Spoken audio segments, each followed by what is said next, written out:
Hey guys, welcome. This is Ghanshyam here. स्वागत करता हूं आप सभी का आरएस जंक्शन पर, क्योंकि दोस्तों आज एक बहुत ही इम्पोर्टेंट रिपोर्ट के बारे में चर्चा करूंगा जो कल ही जारी हुई है। और इस रिपोर्ट का नाम है लिविंग प्लेनेट रिपोर्ट 2020। तो लिविंग प्लेनेट रिपोर्ट 2020 जो कि जारी की गई है world life wild life fund, अर्थात जो एक फंड है, नॉन गवर्नमेंटल ऑर्गेनाइजेशन है जिसका काम क्या है, एंडेंजर्ड स्पीशीज जितनी भी है उनके कंजर्वेशन के लिए। तो आपके यूपीएससी और स्टेट पीएससी और उसके साथ साथ एनवायरमेंटल साइंस का इंपॉर्टेंट ये टॉपिक है। तो जितने भी एग्जाम्स जहाँ पर एनवायरमेंटल साइंस से कोर सब्जेक्ट है वहाँ पर आपको ये काफ़ी इंपॉर्टेंट होगा, क्योंकि रिपोर्ट जो है बाई एनुअल है, 2 साल में एक बार आती है। तो 2 साल में एक बार आने की वजह से 2018 में लास्ट रिपोर्ट आई थी और उस पर काफ़ी प्रश्न पूछे भी गए हैं। इस बार इस रिपोर्ट का बहुत इंपॉर्टेंस है, क्योंकि लगातार हमारे जितने भी पेपर्स हैं उनमें एनवायरमेंटल साइंस का स्कोप बढ़ता जा रहा है, प्रश्न काफ़ी पूछे जा रहे हैं। कंप्लीट एनालिसिस हम करेंगे लिविंग प्लेनेट रिपोर्ट 2020 का, लिविंग प्लेनेट इंडेक्स 2020 को भी समझेंगे और इसके क्या मायने हैं उसे समझानेंगे। ठीक है, सबसे पहले आपको पता होना चाहिए ये जो रिपोर्ट है इसका इस बार का जो थीम रखा गया है वो क्या है, bending the curve of biodiversity loss. क्या है? Bending the curve of biodiversity loss. इसका मतलब क्या है? बैंड का मतलब होता है मुड़ाना। तो जो कर्व एक आप देखेंगे तो एक डिक्लाइनिंग कर्व हमको देखने को मिलता है लगातार बायोडाइवर्सिटी में। हमारी जो जैव विविधता है वो मानवीय गतिविधियों की वजह से, एंथ्रोपोलॉजिक एक्टिविटीज की वजह से क्या हो रही है, लगातार डिक्लाइन हो रही है और स्पीशीज जो है वो खतरे में जाती जा रही हैं। इसमें बहुत से रीजंस हैं। ठीक है, औद्योगिक गतिविधियां, हैबिटेट लॉस और हर चीज को हम मानते हैं, उन पर हम आगे चर्चा करेंगे। तो हम क्या करना चाहते हैं, कर्व को बेंड करना चाहते हैं। ठीक है, क्यों? ताकि हम बायोडाइवर्सिटी लॉस जो है उसको रोक सकें। इसको हम पॉजिटिव लेना चाहते हैं कि बायोडाइवर्सिटी को हम इंक्रीज कर सकें। तो उसको जो है अब की बार थीम बनाया गया है। तो याद रखना, ये यहां से एक प्रश्न सीधा बन जाता है, bending the curve of biodiversity loss. ये क्या है? आपके लिविंग प्लेनेट रिपोर्ट 2020 का थीम है। ठीक है, चलिए तो शुरुआत करते हैं आज की कक्षा की और चर्चा को आगे बढ़ाते हैं। तो लिविंग प्लेनेट इंडेक्स रिपोर्ट 2020 पर हम चर्चा कर रहे हैं। सबसे पहले मैं आपको बता देता हूं, इस रिपोर्ट को जारी किया गया है वर्ल्ड वाइल्ड लाइफ फंड के द्वारा। वर्ल्ड वाइल्ड लाइफ फंड एक नॉन गवर्नमेंटल ऑर्गेनाइजेशन है जिसकी स्थापना 1961 में की गई थी। और अभी की अगर मैं बात करूं तो इसके प्रेसिडेंट कौन है? पवन सुखदेव नाम के व्यक्ति हैं जो इसके प्रेसिडेंट है। और इसका एक बहुत इंपॉर्टेंट पार्ट जो है WWF इंडिया भी है। तो एक WWF इंडिया, WWF हांगकांग, इस तरह से इसकी सब्सिडरीज हैं, तो वो भी इसके इंपॉर्टेंट पार्ट्स हैं। हर 2 साल में आपकी ये रिपोर्ट जारी की जाती है। ठीक है, लिविंग प्लेनेट रिपोर्ट क्यों भी की जाती है? एक तो बायोडाइवर्सिटी, जैव विविधता जो है उसको दर्शाने के लिए, और जो हमारा प्लेनेट है, प्लेनेट कौन सा, अर्थ, उसका स्वास्थ्य कैसा है, इसकी हेल्थ कैसी है। हेल्थ कहे तो इसके जो प्राणी हैं उनको क्या अनुकूल जीवन मिल रहा है, क्या ये उन लोगों जितने भी हमारे जीव जंतु हैं उनके लिए अनुकूल है, उस चीज के ऊपर ये दर्शाता है कि क्या पैटर्न या ट्रेंड जो है वो चल रहा है, उसको ये दर्शाने का प्रयास यहाँ पर करता है। दोस्तों पूरे अगर सौर मंडल की हम बात करें तो एकमात्र पृथ्वी ऐसा उपग्रह है जहां जीवन है, जहां पर जीवन की अनुकूल संभावनाएं हैं। लेकिन लगातार मनुष्य ने पिछले अपने 200 सालों में अपने प्रयासों के माध्यम से जो है, एंथ्रोपोलॉजिक गतिविधियों के माध्यम से कंप्लीट जो बायोडाइवर्सिटी है उसको बहुत भयंकर नुकसान पहुंचाया है। और वर्तमान समय में तो इसकी गति बहुत तेजी से जो है बढ़ रही है और ये गिरावट की ओर है। लिविंग प्लेनेट रिपोर्ट 2020 13वीं ऐसी रिपोर्ट है। ठीक है, और ये प्रकृति में हो रहे बदलाव को प्रदर्शित करती है। तो ये दरअसल कुछ स्पीशीज हैं जो इसके पास में डेटा में है, उन पर वॉच रखती है और वहां से जो आंकड़े प्राप्त होते हैं उनसे दर्शाती है कि क्या ट्रेंड चल रहा है, किस तरह से गिरावट हो रही है। ये कहती है कि पिछले कुछ वर्षों से जो मानव गतिविधियां हैं उनकी वजह से पृथ्वी पर जीवन का समर्थन करने वाली ग्रह की प्राकृतिक प्रणालियों को शरण हो रहा है। दोस्तों पृथ्वी पर जैविक और अजैविक घटकों के बीच में बहुत सी अनुक्रियाएं चलती रहती है और इसी वजह से पृथ्वी पर जीवन भी संभव है। लेकिन हमारे जो प्रयास है, प्रदूषण हो, चाहे ग्लोबल वार्मिंग हो, चाहे हैबिटेट लॉस हो, हर एक गतिविधि ने, जीवाश्म ईंधन की वजह से जो प्रदूषण चल रहा है, इन सभी चीजों की वजह से क्या हो रहा है, जो जो सपोर्टिंग लाइफ सपोर्टिंग एक्टिविटीज है वो कम हो रही है। हमारे जो जीव जंतु जो हमारे लिए लाभदायक है, जो हम आगे देखेंगे भी कि वो कैसे लाभदायक है, वो सभी जो है धीरे धीरे नष्ट होते जा रहे हैं, उनकी संख्या में लगातार कमी आ रही है। इसमें मदद की है जूलॉजिकल सोसाइटी ऑफ लंदन ने। ZSL नामक एक इंस्टीट्यूट है जिसको बोलते हैं जूलॉजिकल सोसाइटी ऑफ लंदन, जो यहाँ पर जो है 2 जूस को भी जो है संभालता है, 2 चिड़ियाघरों को संभालता है। तो उसने जो है एक इंडेक्स दिया है जिसको बोलते हैं लिविंग प्लेनेट इंडेक्स। तो रिपोर्ट बनाई जाती है इस इंडेक्स सहित कई और इंडेक्स के साथ। मतलब लिविंग प्लेनेट इंडेक्स एक भाग है, इसके अलावा और भी बहुत से इंडेक्स मैं आपको बताऊंगा जो लिविंग प्लेनेट रिपोर्ट में सम्मिलित होते हैं। ठीक है, बहुत से इसके संकेतक हैं, ठीक है, जिसके माध्यम से हम इसको बनाते हैं। और इसने दर्शाया है कि 1970 से लेकर के 2016 ये जो पीरियड है, लगभग 50 साल का पीरियड हम इसको कह सकते हैं। इस पीरियड के दौरान 21,000 वन्य जीवों की जो आबादी है, मतलब लगभग इनके पास में ये स्पीशीज है वर्टिब्रेट्स की, जो कशेरुकी जीव होते हैं ना, जो रीढ़ की हड्डी वाले जीव होते हैं, वो वर्टिब्रेट्स जो हैं, उन जीवों में औसत 68% की गिरावट हुई है। तो आप देखिए, जो बड़े स्तर पर दिखने वाले जीव हैं, जो बड़े आकार वाले जीव होते हैं, उनमें 68% की गिरावट केवल पिछले 50 वर्षों में हुई है, जो एक बहुत ही ज्यादा चिंताजनक स्थिति मानी जा सकती है। रिपोर्ट वैश्विक नेताओं से लोगों और प्रकृति के लिए, चूंकि कोविड-19 जैसी घटना ने हमको झकझोर के रख दिया है, और इसके पीछे भी कारण लगातार हमारी गतिविधियां ही मानी जाती है। जिस तरह से हमने बहुत तेजी से विभिन्न देशों में जो हमारी प्राकृतिक संपदा है उसका दोहन हमने किया है, तो उसी ने कोविड-19 जैसी बीमारियों को आगे आने में मदद की है। ठीक है, तो उसके बाद में सबक लेते हुए एक ज्यादा टिकाऊ, सस्टेनेबल, लचीला, ठीक है, और स्वस्थ, हेल्दी एक वर्ल्ड जो है उसका हम निर्माण करें। तो इसके लिए साथ आकर के हम काम करें, ये इसका मेन मोटो है कि लोग समझें कि किस तरह से गिरावट हो रही है, और उसको समझ करके अब जो है जग जाएं और अब जो है काम करना शुरू कर दें। दोस्तों, इसके नोट्स जो है मैं आपको उपलब्ध करा दूंगा। ठीक है, तो डिस्क्रिप्शन में मैं उसकी लिंक भी दे दूंगा, वहां से जो है आप इसके नोट्स को प्राप्त कर सकते हो। चलिए आगे बढ़ते हैं, जानते हैं लिविंग प्लेनेट इंडेक्स क्या है। लिविंग प्लेनेट, ये प्लान नहीं है, प्लेनेट है। ठीक है, लिविंग प्लेनेट इंडेक्स क्या है ये भी मैं बता देता हूँ। रिपोर्ट मैंने आपको बता दी है, तो रिपोर्ट में इंडेक्स सम्मिलित है, लेकिन इंडेक्स अलग से हम पढ़ लेते हैं। तो लिविंग प्लेनेट इंडेक्स जो है उसने जैव विविधता में बदलाव के बारे में जानकारी दी है। वो बताता है कि इस स्तर पर हमारे पास कितनी जैव विविधता थी और आज के स्तर पर हमारे पास कितनी जैव विविधता है। ये जो इंडेक्स है, इसमें दुनिया भर के स्तनधारी मैमल्स जो होते हैं, पक्षी जितने भी हैं, एवियन जितने भी जीव हैं, मछलियां जितनी भी हमारी हैं, ठीक है, सरीसृप रेप्टाइल्स जो होते हैं, और उभयचर एम्फीबियंस, इन सबकी लगभग 21,000 प्रजातियां जो इसके पास है उनको ट्रैक करता है। उसका डेटा इसके पास है, पिछले लंबे समय से वो डेटा को कर रहा है और अपडेट भी कर रहा है रेगुलरली, कुछ नई प्रजातियों को ये जोड़ता रहता है। एक इंडेक्स, ये जो इंडेक्स है इसका उपयोग करके जनसंख्या के आकार, ये जो इनकी पॉपुलेशंस होती है, ठीक है, जो पॉपुलेशंस होती है जीवों की, उसके आकारों में जो परिवर्तन हो रहा है प्रतिशत में, उसकी ये गणना करता है कि कितनी संख्या में जो है जीव कम हो गए, और एक साथ सबको मिक्स करके और रिपोर्ट देता है। हजारों अलग अलग प्रजातियां जो जीव जंतु हमारे पास उपस्थित है, उनके बारे में जानकारी प्रदान करने का कोशिश ये करता है।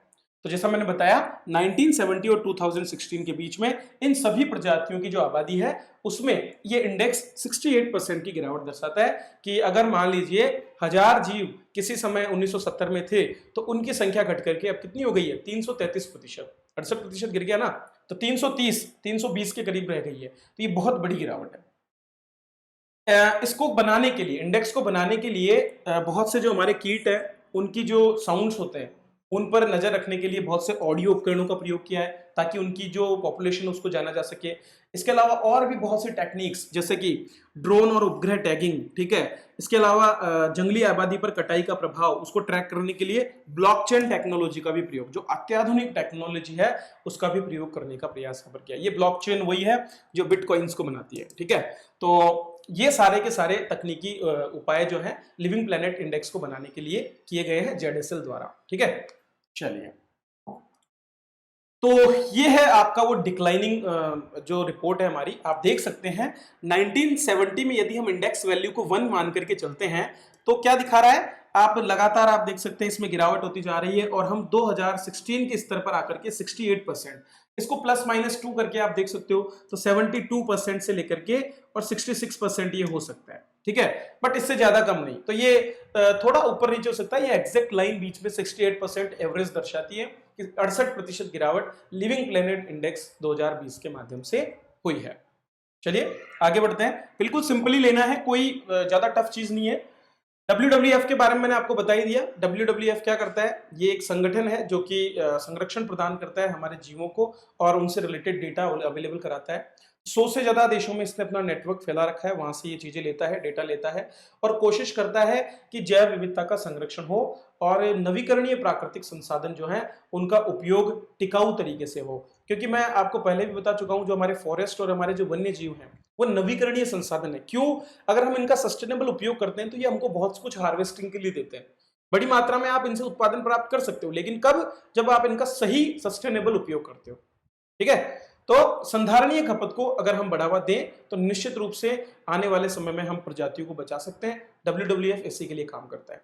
जूलॉजिकल सोसाइटी मैंने बता दी 1826 में स्थापित हुई थी, अंतरराष्ट्रीय संस्था है और दुनिया को बेहतर बनाने के लिए, वन्य जीवों के लिए बेहतर बनाने के लिए काम कर रहा है। इन दोनों ने मिलकर के रिपोर्ट जारी की। ओके, नेक्स्ट कुछ बिंदु हम देख लेते हैं, इंपॉर्टेंट बिंदु। इस बार का जो इंडेक्स है उसमें लगभग 400 नई प्रजातियां हैं और 4870 नई आबादी। आबादी पॉपुलेशन वर्ड है, ठीक है। हमारे अलग अलग लेवल्स होते हैं किसके? जीवों की जनसंख्या के बारे में, उनकी संख्या के, उनके स्तर जो है उनमें एक पॉपुलेशन लेवल आता है जिसको हम आबादी लेवल बोलते हैं। तो हर एक जीव की कुछ निश्चित आबादी किसी किसी क्षेत्र में रहती है, तो अलग अलग क्षेत्रों में 4870 से भी ज्यादा पॉपुलेशन जो जीवों की है उसका जो है इसमें असेसमेंट और जोड़ा गया है।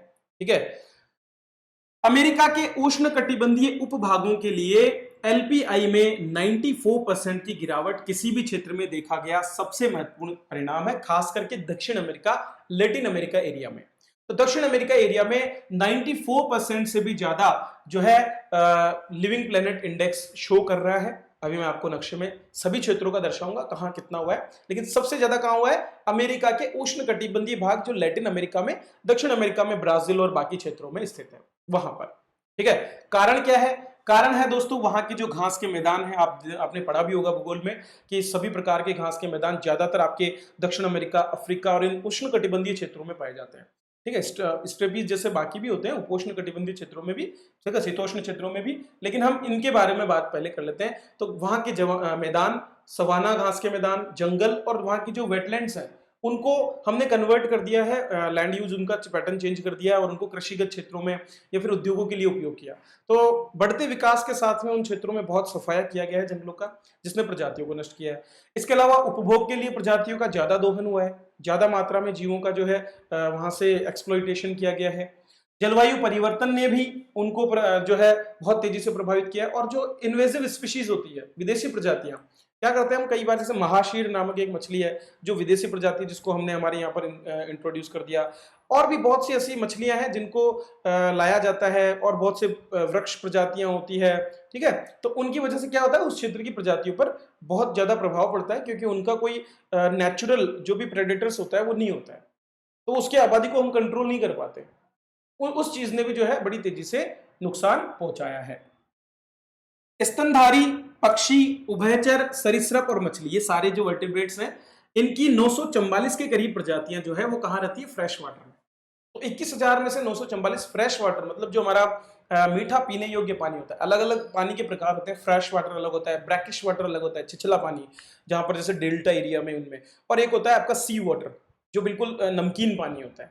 ठीक है, इसको ब्रैकिश वाटर को नुनखरा बोलते हैं, फ्रेश को मीठे पानी, जो झीलों में, तालाब में, नदियों में, इनमें जो पानी होता है वो फ्रेश वाटर होता है। ठीक है, मैं उन झीलों की बात नहीं कर रहा हूं जो खारे पानी की है, उनको छोड़ करके जितनी भी झीलें हैं उनकी बात कर रहे हैं। तो फ्रेश वाटर में रहने वाले जो जीव हैं उनमें तो 84% गिरावट देखी गई है, उसके रेंज हम मान सकते हैं 89 से 77, और हर साल 1970 के बाद में 4% की गिरावट यहां पर हम मान सकते हैं।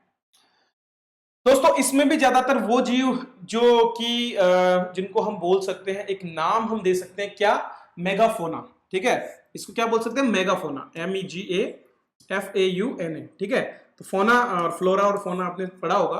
ठीक है, तो फोना जीव प्रजातियों के लिए और फ्लोरा जो है आपके पेड़ पौधों के लिए उपयोग किया जाता है। तो मेगाफोना वे जीव हैं जो सामान्यतः पानी में 30 किलोग्राम से भी ज्यादा वजन तक बढ़ जाते हैं, जैसे कि स्टर्जन और मेकांग कैटफिश, नदी डॉल्फिन, ऊटर, बीवर और हिप्पोस जैसे जो जीव हैं उनकी हम बात कर रहे हैं। तो उनको बहुत ज्यादा नुकसान इसमें पहुंचा है।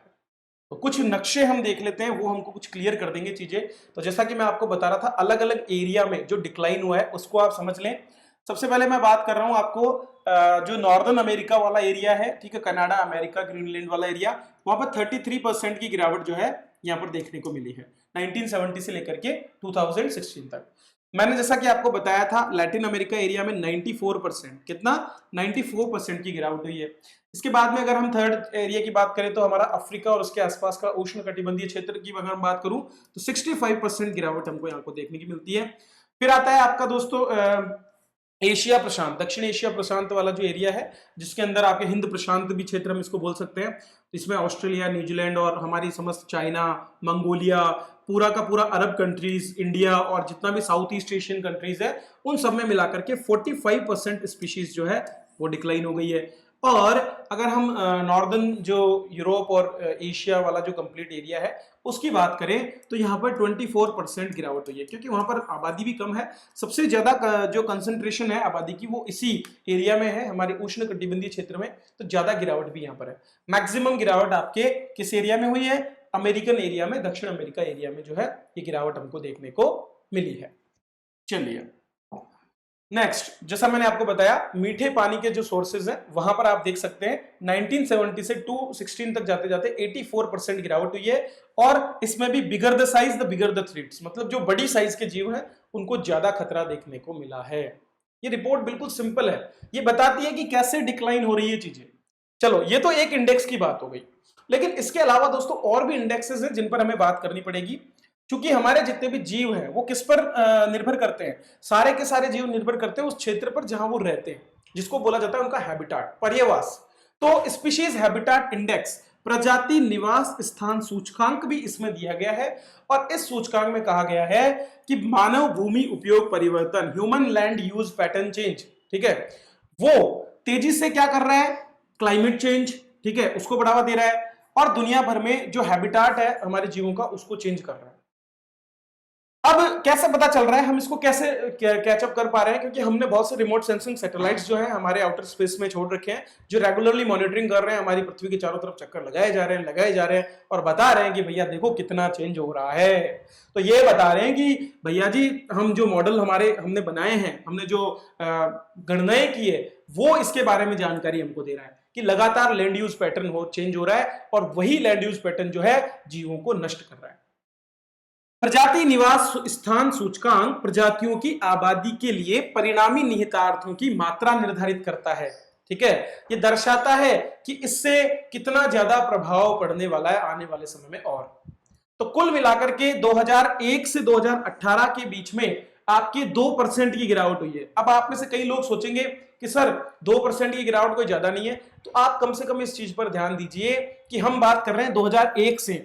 दरअसल जो गिरावट होनी थी वो 1970 के बाद के दौर में बड़ी तेजी से हुई थी, जब आपके इकोलॉजी के टर्म्स पे बात करना शुरू किया गया था। रचल कार्सन और इन्होंने साइलेंट स्प्रिंग लिखी और सारा सब कुछ किया, तो 70 के दशक से शुरुआत हुई थी बात करने की। हमारे पास डेटा अवेलेबल है 2001 से, तो ये तो अभी लास्ट में जब अवेयरनेस आ चुकी और अब हम जब कंजर्वेशन की ओर ज्यादा बढ़ रहे हैं उस समय की बात कर रहे हैं। तो पर्यावास कम गिरा है, लेकिन जो गिरावट होनी थी वो 70 से लेकर के 2000 तक के एरिया में बहुत तेजी से हुई थी और बहुत से जंगल साफ कर दिए गए थे। प्रकृति के पतन पर मानवता का प्रभाव इतना भयंकर है कि वैज्ञानिक एक नया युग, ठीक है, एक नया एपोक जो है उसको बता रहे हैं, जिसका नाम दिया गया एंथ्रोपोसिन। एंथ्रोपोसिन युग जो है उसकी शुरुआत बताई जा रही है। युगों की शुरुआत इस हिसाब से मानी जाती है कि जब भी किसी नए युग की शुरुआत होती है तो उस समय प्रकृति में बहुत तेजी से परिवर्तन होता है, और वही परिवर्तन वर्तमान में हमारी एंथ्रोपोलॉजिक एक्टिविटीज की वजह से हो रहा है, जिससे हो सकता है कि डायनासोर की तरह हम भी एक्सटिंक्ट हो जाएं। कोई बड़ी बात नहीं है, हो सकता है।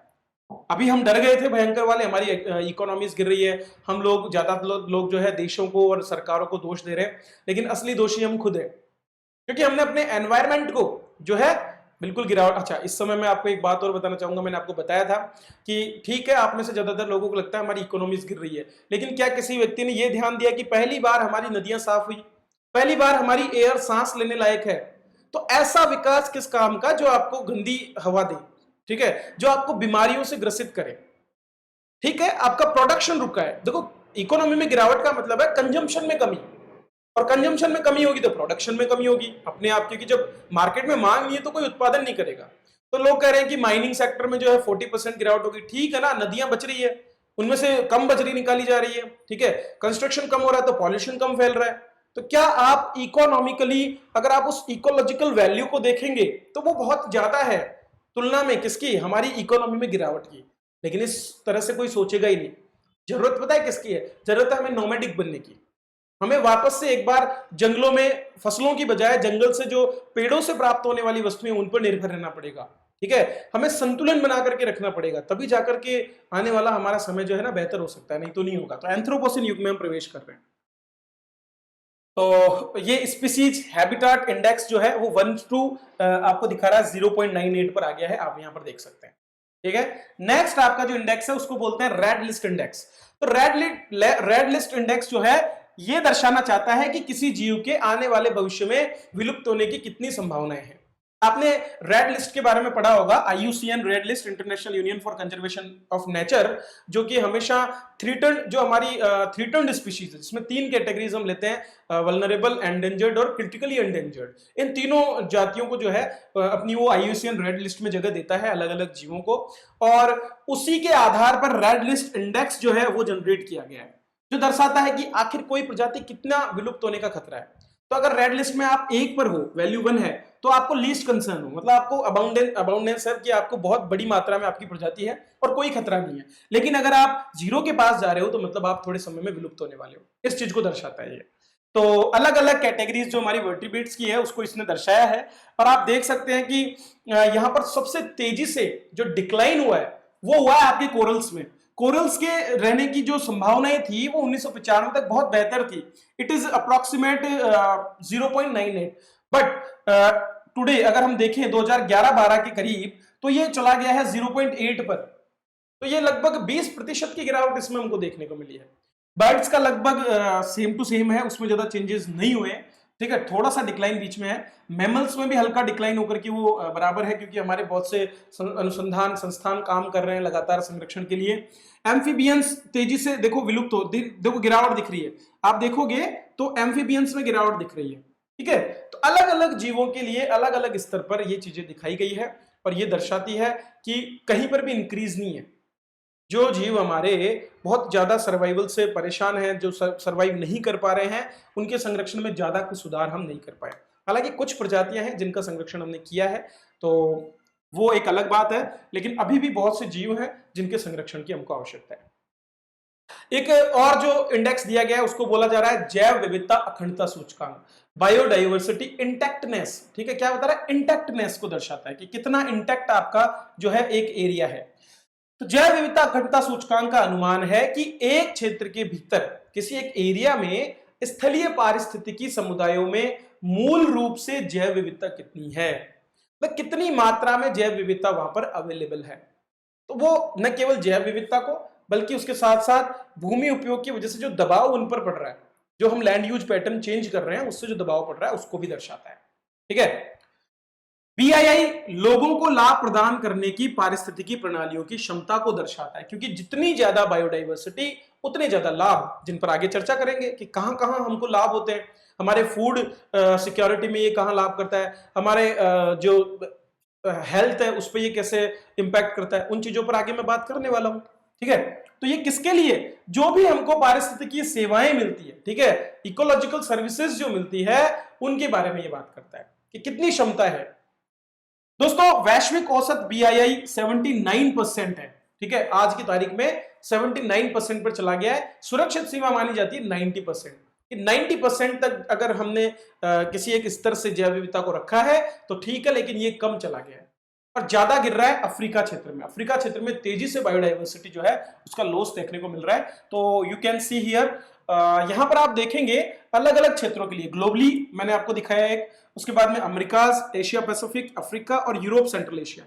आप देखिए कि यूरोप सेंट्रल एशिया में 1900 के दशक में तेजी से गिरावट आपको देखने को मिलेगी। ठीक है, और एशिया पैसिफिक में इतनी ज्यादा गिरावट नहीं थी। आप यहां देखिए ये कर्व आपको सबसे नीचे कहां पर दिख रहा है? यूरोप में। तो औद्योगिक क्रांति के दौरान वहां पर गिरावट हुई। ठीक है, उसके बाद में 1950 के करीब और वहां पर गिरावट हुई, सबसे नीचे वो था। लेकिन आप 1960-70 के दशक के बाद क्या देख रहे हैं? 1960-70 के दशक के बाद में एशिया पैसिफिक एरिया में बहुत तेजी से गिरावट हो रही है और डिक्लाइनिंग रेट यहां पर तो रुक गई है। सन 2000 के बाद में एशिया पैसिफिक में गिरावट रेट कम हो गई है, लेकिन जो अफ्रीकन एरिया है वहां पर ये अभी भी एक्सपोनेंशियली गिर रही है। तो ये एक बहुत बड़ा खतरे का सूचक हमारे लिए है और इसको रोकना बहुत जरूरी है। तो अफ्रीकन एरिया में कोई ज्यादा ध्यान नहीं दिया जा रहा, जबकि आप देखेंगे कि यूरोप एरिया में ये वापस से इंक्रीज होना शुरू हो गया है। एकमात्र पॉजिटिवली जो दिखा रहा है वो यूरोप सेंट्रल एशिया है, ठीक है। थोड़ा सा गिरावट को रोका है किसने, आपके एशिया पैसिफिक ने, लेकिन अभी भी गिरावट है और अफ्रीका में बहुत तेजी से गिरावट आज भी आपको देखने को मिल रही है। तो ये है आपका BII इंडेक्स, ठीक है। चलिए अब बात करता हूं आपके इकोलॉजिकल फुटप्रिंट के बारे में, ठीक है। इकोलॉजिकल फुटप्रिंट क्या होता है आपको समझना पड़ेगा। द इकोलॉजिकल फुटप्रिंट पर person is a function of both total population and rates of consumption with in a country. ये दर्शाता है कि आपके किसी क्षेत्र में समस्त जनसंख्या के द्वारा जो उपभोग किया जा रहा है, ठीक है। अब चूंकि किसी क्षेत्र में हो सकता है पर कैपिटा उपभोग कम होगा, लेकिन अगर जनसंख्या ज्यादा है तो फिर उपभोग भी बढ़ जाएगा। अब यहां पर आपको अलग अलग जो है उपभोग की मात्रा दिख रही होगी। आप देखिए कुछ एरिया जैसे जो बहुत डार्क है, जहां पर 5 GHA पर पर्सन जो है यहां पर शो हो रहा है। तो 5 GHA पर पर्सन जो है जहां पर भी शो हो रहा है, ग्लोबल हेक्टेयर इसको बोला जाता है, ठीक है। ग्लोबल हेक्टेयर एरिया GHA यहां पर सबसे ज्यादा किसका है, 5 के करीब आपकी विकसित देशों का। जितने भी विकसित देश हैं उन सभी में आपको जो है देखो ऑस्ट्रेलिया में, इन सब में तो ये बहुत ज्यादा कंजम्पशन कर रहे हैं। इन लोगों का कंजम्पशन बहुत ज्यादा है। कंजम्पशन हर चीज का है, एनर्जी कंजम्पशन हो, खाद्य कंजम्पशन हो, हर प्रकार का कंजम्पशन जिसमें प्रकृति का दोहन होता है। सबसे कम आपको दिखेगा 1.6 GHA पर पर्सन से नीचे आपके जो भी इंडिया और उसके आसपास की जो कंट्रीज है उनमें, और इसके साथ साथ बहुत से अफ्रीकन देशों में, ठीक है।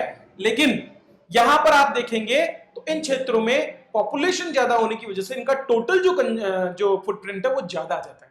टोटल फुटप्रिंट इसलिए ज्यादा आ रहा है क्योंकि यहां पर जनसंख्या बहुत ज्यादा है, ठीक है।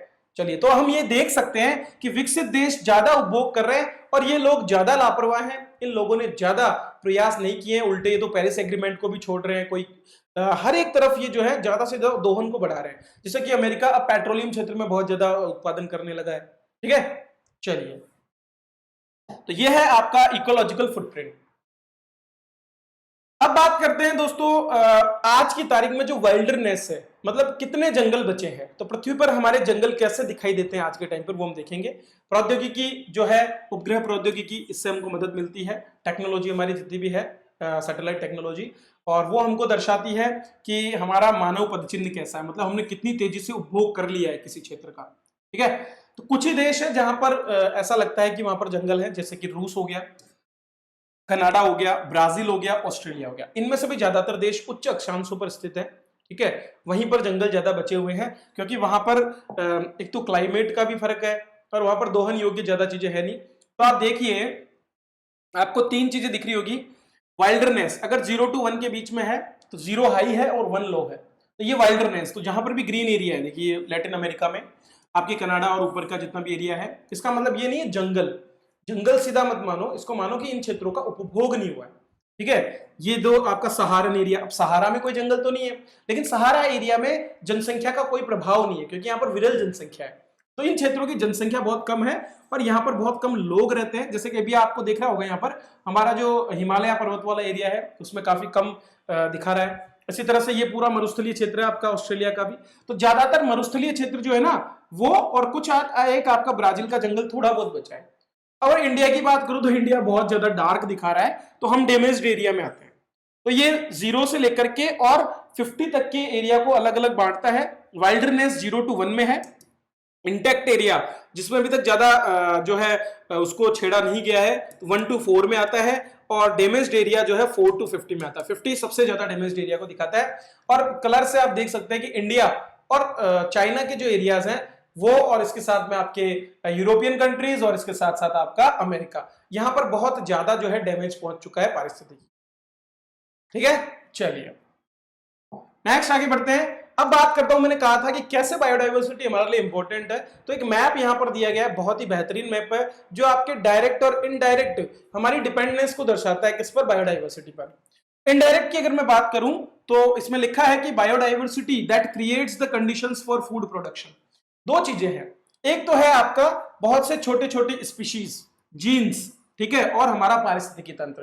तो ये छोटे छोटे स्पीशीज जो हैं ये हमारी मदद करते हैं। 1000 ऑफ स्पीशीज, जैसे पॉलिनेटर्स हो गए, आपके सोइल इंजीनियर्स हो गए, छोटे छोटे जो जीवाणु हैं, आपके नेचुरल एनिमीज हो गए पेस्ट के, तितलियां और बहुत से कीट जो दूसरे कीटों को खाते हैं, नाइट्रोजन फिक्सिंग बैक्टीरियाज, लेग्यूम्स जो हो गए वो हो गए, और बहुत से वाइल्ड रिलेटिव्स, जंगली प्रजातियां जो हमारे फसलों के हैं, क्योंकि वो हमारी विविधता को बनाए रखती है। तो ये सब क्या करते हैं, इनडायरेक्टली हमारी बायोडाइवर्सिटी, हमारी फूड सिक्योरिटी को समर्थन करती है। दूसरा जो एरिया है उसको बोलते हैं हम इकोसिस्टम, जैसे कि sea grass meadows, coral reefs, mangroves, जहां से बड़ी मात्रा में उत्पादन होता है, जो संरक्षण प्रदान करता है विभिन्न जीवों को, तो ये भी इनडायरेक्टली हमको हेल्प करता है। तो ये तो हो गया indirect help gene, species and ecosystem के बारे में। डायरेक्ट में आपके क्या आते हैं, सबसे पहले आते हैं माइक्रो ऑर्गेनिजम्स एंड फंगीज। ठीक है, ये क्या करते हैं, फंजाइज और माइक्रो ऑर्गेनिज्म क्या करते हैं, हमारे भोजन को प्रोसेस करने में मदद करते हैं, फूड प्रोसेसिंग में काम आते हैं आपके बहुत से बैक्टीरियाज, ठीक है, फंजाइज और माइक्रो ऑर्गेनिज्म। और इसके अलावा 60 के करीब तो ऐसी फंजाई स्पीशीज है जिनको हम कल्टीवेट भी करते हैं, जिनको भोजन के रूप में प्रयोग किया जाता है। लगभग 1100 से ज्यादा मशरूम की स्पीशीज है जिनको हम भोजन के रूप में काम लेते हैं। तो पहला लेवल आपका आता है माइक्रो ऑर्गेनिज्म एंड फंजाइज का। इसके बाद में आता है aquatic animals and plants. Aquatic animals में लगभग 700 से ज्यादा जो है हमारी स्पीशीज है जो 50% प्रोडक्शन को कवर करती है। ठीक है, और कुछ बड़े जीव भी हैं जैसे कि हमारे केकड़े हो गए, क्रस्टेशियंस हो गए, फिशेस हो गई, मोलस्क हो गए। ठीक है, और ये सारे जीव जो हैं ये पकड़े जाते हैं समुद्रों से और जिनका उपयोग कंजम्पशन के रूप में किया जाता है। 28% प्रोडक्शन में ये भाग लेते हैं। इसके बाद आते हैं आपके टेरेस्ट्रियल एनिमल्स जिनको खाया जाता है। तो 40% तो बर्ड्स और मैमल्स हैं जिनको हम पालते हैं लिव स्टॉक के रूप में, पशुधन के रूप में जिनका हम पालन करते हैं, जिसमें आपके बहुत से जीव हैं जिनसे अंडे और बाकी चीजें हमको प्राप्त होती है। और कुछ आपके बहुत से कीड़े, ठीक है, मैमल्स, रेप्टाइल्स हैं जिनको मनुष्य खाता है। तो ये ज्यादा तो चाइना खाता है, बहुत सी चीजों को मार मूर के जहां से मिल जाए वो खाने की आदत, चाइना ही नहीं बहुत से कंट्रीज में ऐसा है। और अंत में आता है आपके टेरेस्ट्रियल प्लांट्स जिनमें से लगभग 6000 स्पीशीज खेती करने योग्य है और 9 आपके 2/3 2/3 उत्पादन के लिए जिम्मेदार है। 9, केवल 9 स्पीशीज ऐसी है जो 2/3 उत्पादन के लिए जिम्मेदार है पूरे विश्व के। ठीक है, इसके बाद में लगभग 1160 से भी ज्यादा वाइल्ड प्लांट स्पीशीज है जिनको हम भोजन के रूप में प्रयोग करते हैं। अलग अलग तरह की, खजूर हो गया, कैक्टस हो गए, और भी बहुत अलग अलग तरह की जो है वो भोजन के रूप में प्रयोग होते हैं। ये डायरेक्ट है और ये इनडायरेक्ट है। तो हमारी फूड सिक्योरिटी, ठीक है, हमारा लाइवलीहुड, डोमेस्टिकेटेड जितने भी जीव हैं उनसे हमको जीवन यापन के लिए चीजें मिलती है, और वाइल्डनेस जो हमें रेजिलियंस प्रदान करती है, ठीक है, जो सर्वाइवल के लिए हमको आगे एक सहयोग प्रदान करती है। तो हमारी फूड सिक्योरिटी डिपेंड करती है इस बायोडाइवर्सिटी पे। जितनी कम बायोडाइवर्सिटी होगी उतना ज्यादा इन तीनों चीजों को खतरा है, लाइवलीहुड को, फूड सिक्योरिटी को और रेजिलियंस को। तो आप इनको कम करते जाइए, आपके इनके चांसेस कम होते रहेंगे, थोड़ी देर बाद हम लड़ेंगे मरेंगे, और वही बात है फिर हमें लोग पढ़ेंगे एक बार आने वाली पीढ़ियों। स्वास्थ्य की भी बात कर लेते हैं कि स्वास्थ्य कैसे हमारा इस पर डिपेंड करता है। तो दोस्तों हम मान सकते हैं कि हमारा जीवन का जो वृक्ष है ना, उसकी जो जड़ें है ना, उनको पोषण देती है जैव विविधता। यहाँ पर आपको चित्र में दिख रहा होगा कि हमारे जीवन को पोषण देने का काम जैव विविधता करती है। खाद्य चक्र आपस में एक दूसरे से जुड़े हुए हैं, और इनमें थोड़ा भी डिस्टर्बेंस अगर हमने किया तो क्या होगा, हमारे लिए भयंकर समस्याएं आती है। जैसे हमने इकोसिस्टम से छेड़छाड़ की तो इन्फेक्शियस डिजीज बढ़ गई। ठीक है, ठीक है, और माइक्रोबियल बायोडाइवर्सिटी कम हो गई जो हमारी फसलों को, हमारे जीवन को, सबको सपोर्ट करते हैं। ठीक है, जैसे माइक्रोबियल रेजिस्टेंस धीरे धीरे बढ़ता जा रहा है, बाकी सारी चीजें। इसी तरह से सस्टेनेबल डेवलपमेंट जो है वो खतरे में है। हमारी ट्रेडिशनल मेडिसिन जो है वो लगातार एक्सप्लॉइट की जा रही है और एक्सप्लॉइट की जा रही है। बायोमेडिकल फार्मास्यूटिकल डिस्कवरीज जो हमको मिलती हैं वो धीरे धीरे कम हो जाएगी क्योंकि हम जैव विविधता को खत्म कर रहे हैं, और मेंटल हेल्थ पर भी हमारा इफेक्ट इसका पड़ेगा। तीसरी चीज आपकी क्लाइमेट चेंज है जो आपके डिजास्टर रिस्क को बढ़ाता है। वाटर क्वालिटी खराब हो रही है और एयर क्वालिटी खराब हो रही है, क्योंकि प्यूरिफिकेशन का काम कौन करती है, बायोडाइवर्सिटी तो करती है। बहुत से अकेले अजैविक घटक कुछ नहीं कर सकते।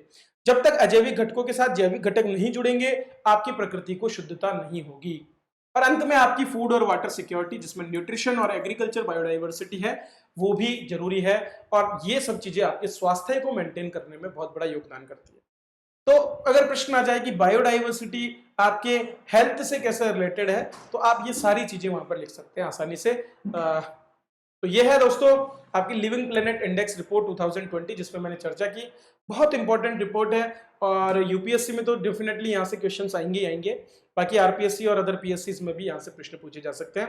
एनवायरमेंटल साइंस पे बहुत अच्छा प्रश्न यहाँ से निकल के आ सकता है। मैंने पूरी रिपोर्ट आपको दे दी है।